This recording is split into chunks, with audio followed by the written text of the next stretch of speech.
Olá, estamos começando mais um Diálogo Aberto, um programa produzido pela Faculdade Palotina de Santa Maria em parceria com a Universidade La Salle. Toda quinta-feira temos um encontro marcado aqui na TV Imaculada para abordar diversos temas com convidados especiais. Hoje nós recebemos a professora Natália Oliveira, graduada em História, mestre em História do Brasil pela Universidade Federal do Piauí e em História da Igreja pela Pontifícia Universidade Gregoriana em Roma. A professora Natália atua como professora de História e de História da Igreja na Faculdade Palotina. Recentemente, a professora concluiu o doutorado em História do Brasil pela Universidade Federal do Piauí, com o tema Entre a Disciplina e a Pastoral, Seminários Interdiocesanos e Formação Presbiteral na Igreja Católica do Piauí, no ano 1906 a 1983. E é sobre esse tema da tese que vamos conversar no programa de hoje. Seja bem-vinda, professora Natália. Mais uma vez, é uma alegria participar do Encontro Diálogo Aberto e especialmente hoje para falar sobre o tema, né, da minha tese de doutorado que foi defendida recentemente. Então, agradeço o convite, saúdo a todos que nos assistem e espero que o nosso bate-papo sobre os seminários seja interessante e possa chegar a muitas pessoas que assistem o programa. Professora Natália, para começarmos, qual é a principal contribuição desta pesquisa sobre a Igreja Católica no Piauí entre 1906 e 1983? A primeira grande contribuição do meu trabalho é para a historiografia piauiense, especialmente. E, claro, também dentro da perspectiva de história do Brasil. Mas a grande contribuição, ela se dá pela ausência de trabalhos que estudassem a formação do clero no Piauí. Nós temos muitos trabalhos dentro da historiografia piauiense que abordam a questão da religião e da história, que trabalham a questão da instalação da Diocese do Piauí, das outras dioceses, de paróquias, de alguns padres importantes e seus trabalhos relevantes aqui no nosso estado, alguns episcopados também que são bem trabalhados e valorizados, como é o caso do episcopado de Dom Avelar Brandão Vilela, que foi cardeal e foi primaz do Brasil, porque ele sai de Teresina e é transferido para Salvador, na Bahia. Então, nós tínhamos muitos trabalhos, mas faltava um trabalho com essa linha de pesquisa, né, com esse enfoque na formação do clero. E quando eu fiz uma atividade em comemoração aos 40 anos do seminário, junto com os estudantes da faculdade, né, onde eles são formados em Filosofia e Teologia, que é o Instituto Católico de Estudos Superiores do Piauí, nós nos demos conta dessa ausência realmente de um trabalho que abordasse a formação do clero de forma específica. E ali eu encontrei uma possibilidade de desenvolver uma tese, e foi o que eu tentei fazer. Trouxe a história dos nossos dois seminários, né? O seminário que foi fundado no Piauí em 1906 e depois o seminário que foi fundado em 1983. E, claro, numa perspectiva da história da Igreja, da história eclesiástica, também uma contribuição importante para a Igreja do Piauí entender um seminário que um e o outro, que nascem em contextos diferentes, porém que estão para responder os anseios do tempo. Então, na minha perspectiva, essas são as grandes contribuições. E quando falamos em seminários interdiocesanos, do que exatamente estamos falando? Qual era o papel deles nesse contexto que a senhora desenvolveu a pesquisa? Um seminário interdiocesano, ele é um local onde o clero é formado não de forma isolada por cada bispo ou por cada diocese, mas que há uma unidade eclesial. No primeiro, o Dom Joaquim, quando ele funda o seminário, ele traz para o seminário os estudantes que desejavam se tornar padres do Piauí, mas também de outras dioceses e regiões vizinhas. Então, ele recebia seminaristas do Maranhão, ele recebia seminaristas da Paraíba, e da mesma forma vai acontecer com o seminário de 1983. Ele vai, o desejo de construir ele vai surgir em uma reunião de bispos piauienses e do clero, e eles vão decidir criar um seminário para o Piauí, onde os seminaristas das 7 dioceses existentes naquele contexto, a diocese de Parnaíba, a arquidiocese de Teresina, a diocese de Campo Maior, a diocese de Picos, a diocese de Oeiras Floriano, a diocese de São Raimundo Nonato e a diocese de Bom Jesus pudessem enviar seus candidatos ao sacerdócio para ser formados ali naquela casa conjunta. Então, quando a gente fala de seminário interdiocesano, estamos falando de uma casa que reúne candidatos ao sacerdócio de várias dioceses. E como a separação entre igreja e Estado no Brasil impactou a organização da igreja aí no Piauí? Aqui no Piauí, a proclamação da República, ela vai impactar, como impactou em todo o Brasil, né, gerando a separação entre igreja e Estado. E uma das consequências foi que a igreja teve que se organizar, se reorganizar naquele contexto com o fim do padroado. O que era o padroado? Era uma aliança entre trono e altar, onde o Estado, o Império, ele mantinha a igreja, as estruturas e os bispos, paróquias e padres. Então, a partir de 1889, a Igreja do Brasil começou a se reorganizar. E o Piauí teve a sua primeira diocese, a Diocese do Piauí, criada em 1901, mas instalada somente em 1906. E essa instalação, a chegada do seu primeiro bispo, que é Dom Joaquim, ela vai fazer com que uma das suas primeiras ações seja a criação do seminário, porque ele precisava de padres para essa nova diocese. Até então, Piauí pertencia à diocese do Maranhão, então nós estávamos vinculados a eles. E após todo o processo de expansão das dioceses no Brasil, porque após a República foram criadas mais de 70 dioceses, naqueles primeiros anos ali do século XX, com o Piauí não foi diferente. Então, aqui foi criada a diocese, o primeiro bispo não pôde assumir, Monsenhor Fabrício, assumiu o segundo indicado, que foi Dom Joaquim, em 1906, ele tomou posse e no dia seguinte ele já abriu o seminário, essa casa que abrigaria os futuros padres da nova diocese, da diocese do Piauí. E aqui foi desenvolvido também outras atividades relacionadas a essas transformações. Ele instalou o Colégio Diocesano para a formação dos meninos, para uma educação católica. Também ele criou o colégio conhecido aqui como Colégio das Irmãs, para a educação feminina, aos cuidados das irmãs dos pobres, da Catarina de Sena. E assim ele foi se organizando dentro de uma nova realidade, né? Houve conflitos, houve problemas políticos, naquele contexto se vivia o anticlericalismo, alguns combates com a maçonaria, com outras realidades, então foi um início de século bem agitado aqui para a Igreja do Piauí.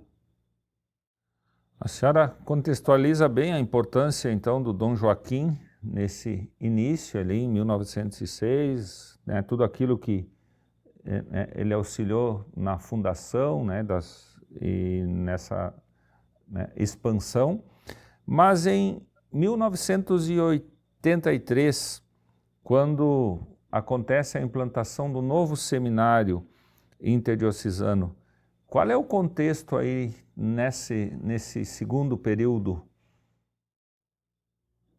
Isso, quando Dom Joaquim instala o seminário em 1906, é o início da nova diocese, né? Uma necessidade de criar um clero para ela, e dentro dessa realidade, como nós falamos, de fim de padroado e fim e a separação entre igreja e Estado. Já em 1983, nós estamos ali pós-Concílio Vaticano II, pós-Conferência de Medellín, de Puebla, e nós temos uma realidade complexa, não só no Brasil, ou não só no Piauí, mas também em vários lugares do Brasil. Por quê? Há algumas interpretações pós-Concílio Vaticano II é que não seria mais necessário padres. Então, muitos deixaram o ministério, as vocações diminuíram, muitos seminários foram fechados, e não foi diferente no Piauí. Quando Dom Falcão, que também depois se tornou cardeal, era o arcebispo de Brasília, era o arcebispo de Teresina, quando ele chega no Piauí, ele encontra o seminário fechado. E os poucos seminaristas que existiam estavam fora do estado fazendo a sua formação. E assim também era nas outras dioceses existentes que eu já citei. E diante desse cenário, ele decidiu então abrir um seminário menor para reunir as pessoas que tivessem um desejo de fazer esse processo de discernimento. Inclusive, ele era o responsável no começo por esse trabalho vocacional. E ali ele vai também depois se reunir com os padres, com os outros bispos e pensarem numa proposta interdiocesana, como eu falei. Então, os bispos decidiram, então, construir um seminário para o Piauí. E aí a grande questão também que eu abordo na minha tese é que o Piauí ele vai ter uma peculiaridade, porque ele vai apresentar um seminário que vai agradar a Roma. Então, em um contexto em que vários seminários foram fechados por uma certa rebeldia, um modo diverso de ser na visão da Cúria Romana, o Piauí vai conseguir, a partir dos seus primeiros formadores, o padre José Gonzalez, que hoje é bispo emérito da Diocese de Cajazeiras, Dom José Gonzalez, e o padre Raimundo José, que também é uma referência no Piauí de intelectualidade, está na base da implantação da Universidade Federal do Piauí. Eles conseguiram dar ao Seminário do Piauí um perfil que eu chamo na minha tese de perfil ultramontano. Eles aderem às novidades do Concílio Vaticano II, que é o trabalho pastoral e a questão personalística, psicológica, humana, mas não deixam de lado a disciplina e o incentivo aos estudos. Então, é um contexto de implantação bem complexo, mas que os bispos vão, a partir dessa proposta de um seminário interdiocesano, buscar para o Piauí uma resposta. Professora Natália, muito obrigado por esse primeiro bloco, né, esse belo diálogo. Nós vamos para um breve intervalo. O diálogo aberto volta já. Não saia daí.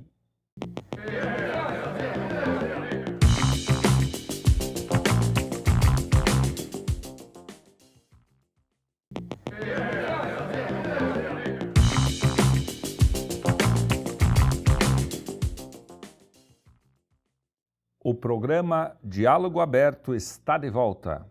Hoje nós recebemos a professora Natália Oliveira, que recentemente concluiu o doutorado em História do Brasil pela Universidade Federal do Piauí, com o tema Entre a Disciplina e a Pastoral, Seminários Interdiocesanos e Formação Presbiteral na Igreja Católica do Piauí. É sobre esse tema da tese que nós vamos conversar hoje. Prof. Natália, o que significa formar um clero disciplinado e moralmente rigoroso naquele período? Como essa disciplina era aplicada no cotidiano dos seminaristas? Essa realidade moralizante e rigorosa é interessante porque ela está tanto no primeiro seminário de 1906 quanto está no de 83. Então, seminário ele é um local que prepara o jovem para uma vida ministerial. E um dos elementos imprescindíveis é a disciplina. É, é algo que desde a sua criação, lá no Concílio de Trento, né, quando Trento estabelece que era necessária uma formação para o padre, era necessário um local para isso. Então, Trento vai orientar que, ao longo do processo formativo para a filosofia, para a teologia, que ele fosse disciplinado. Então, nós temos horário, nós temos de horas para oração, nós temos a veste, nós temos a figura do reitor, a figura do bispo também, que acompanha de longe. Então, o seminário ele é um espaço que ele é regulamentado. Ele tem uma rotina acompanhada pela figura do reitor, do vice-reitor e do diretor espiritual, e mais ainda pelo seu bispo. E é interessante essa pergunta, porque remete a uma coisa posterior que acontece lá com o seminário de 83. Quando o seminário do Piauí é construído, pouco tempo depois ele recebe a visita do visitador apostólico para averiguar o tipo de formação que estava sendo feita. E uma das coisas que ele escreve no livro Tombo, pós-visita, é atestando que o seminário do Piauí era um seminário que estava de acordo com aquilo que Roma esperava, porque ele era um local onde os jovens estudavam, rezavam, tinham disciplina, mas não deixavam de fazer a pastoral. Por isso que um dos elementos que eu coloco na minha tese é que o nosso seminário tem aspectos ultramontanos, né? Leva em consideração aquilo que Roma diz. E os seminários, na época, funcionavam apenas como espaços religiosos ou eles também tinham certa influência educacional, cultural? Como era isso?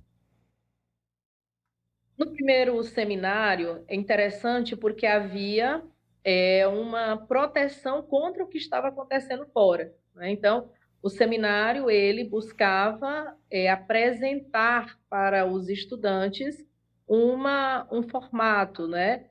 Inclusive, havia livros que eram rejeitados, livros que tivessem alguma influência iluminista, por exemplo. Mas ele também servia como espaço educacional, porque havia o colégio diocesano e havia o seminário. Então, muitos jovens iam para esse espaço para também receber uma formação, porque a igreja, naquele contexto, era a única que poderia, ou pelo menos uma das únicas que poderia oferecer uma educação para os jovens. No segundo seminário, nós vamos ter já uma abertura maior, porque agora nós temos a pastoral. Então, nós temos um contato maior com essa cultura, com essa educação, e nesse segundo seminário de 1983, quando eles criam a faculdade, reconhecem os cursos de filosofia e teologia pelo MEC, há uma ampliação ainda maior com essa questão educacional, né? Porque hoje o currículo do seminário respeita também as indicações que o MEC apresenta para o bacharelado em teologia e para a licenciatura em filosofia. O que a senhora mencionou já alguns elementos, né, na mudança, né, na formação entre 1906 e 1983. Tem algum aspecto mais relevante, marcante, que precisa ser destacado?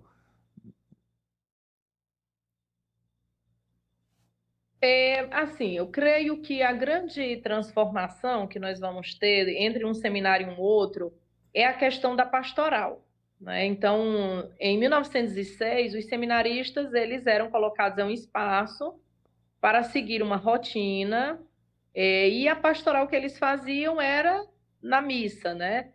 Acompanhando o bispo e os padres na celebração. Pós-Concílio Vaticano II, você tem uma outra realidade, porque agora o Concílio Vaticano II ele coloca como pilar formativo a formação espiritual, a formação intelectual, mas também a formação humana e a formação pastoral. Então, nós vamos ter aí seminaristas que saem no final de semana para a pastoral, para estar nas paróquias, atuando junto aos padres e ao povo, e também se leva em consideração a questão humana desse seminarista. Então, ele não fará somente direção espiritual, mas ele também tem um acompanhamento psicológico e outros acompanhamentos que forem necessários, a depender aí das orientações do reitor e dos demais. Então, é uma mudança de perspectiva, mas como eu disse, no caso do Piauí, há uma ligação muito forte com essas orientações de Roma. E, mais recentemente, isso ficou mais concretizado com a filiação da faculdade onde eles estudam com a Lateranense de Roma. Então, atualmente, os seminaristas, não somente seminaristas, né, porque também existe na faculdade a presença de franciscanos, frades menores, capuchinhos e de outras congregações religiosas. Então, eles recebem, no final do curso, tanto um certificado pelo MEC, mas também um certificado da Pontifícia Universidade Lateranense, a partir de um exame que é feito com eles, né? Então, existe essa abertura para esses dois pilares, como eu evidenciei, a pastoral e o humano, afetivo, mas existe uma permanência de ligação aí com as orientações de Roma, as orientações da Ratio Fundamentalis, e outros elementos que são exigidos pela Congregação para a Educação Católica. A sua tese apresenta vários autores, entre eles o Michel Foucault, né? Como esses pensadores ajudam a entender a formação nos seminários?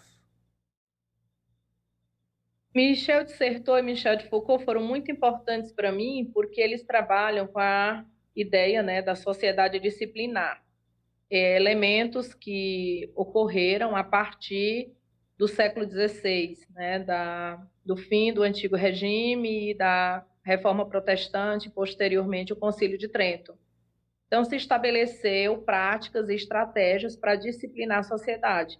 Dentre elas, surgiram as escolas, as prisões, os manicômios. Então, espaços para disciplinar o corpo. E o corpo do seminarista é um corpo que precisa ser disciplinado para o sacerdócio. Então, eles servem para me dar a base e entender uma ideia, principalmente a partir dessas práticas, dessas táticas, dessas estratégias. Um elemento importante, por exemplo, que eu uso do Foucault, é uma ideia do panótipo. O panótipo, ele traz aquela ideia de um olho que tudo vê, um olho que sabe o que está acontecendo, que mesmo sem estar presente, acompanha. Isso é muito efetivo nos nossos seminários, né? Os seminaristas, mesmo sem a presença do reitor no seminário, eles sabem que tem alguém vendo ele, né? E ele está sendo acompanhado pelo bispo, pelo reitor ou pela comunidade. Então, eles me auxiliaram muito no desenvolvimento desse trabalho. E que lições essa sua tese, né, seu estudo, pode trazer para a formação religiosa nos dias de hoje? Eu creio, Jolaí, que é a importância desse espaço, né? O seminarista, ele não é um monge, ele é um homem já do século XXI, mas ele se prepara para uma missão que precisa de uma organização. Então, o seminarista, ele precisa ter hora para rezar, porque ele, como padre, terá que rezar individualmente junto com o povo. Ele precisa aprender a, a estudar, porque ele vai ter que preparar homilias e palestras e formações. Então, eu creio que é um espaço importante e a comunidade, um trabalho como esse, ele nos ajuda a entender a importância desse espaço e como esse espaço ele gera alguém que depois está a serviço da comunidade. Então, a gente, conhecendo essa história, a gente valoriza mais os seminários, as casas formativas, entende que nós também, como leigos, temos o papel de acompanhar, de estar perto, né? Nós vivemos em uma sociedade da crítica, né? Donos da verdade. Então, hoje, nas redes sociais, nós somos os vítimas assim de muitos julgamentos, muitos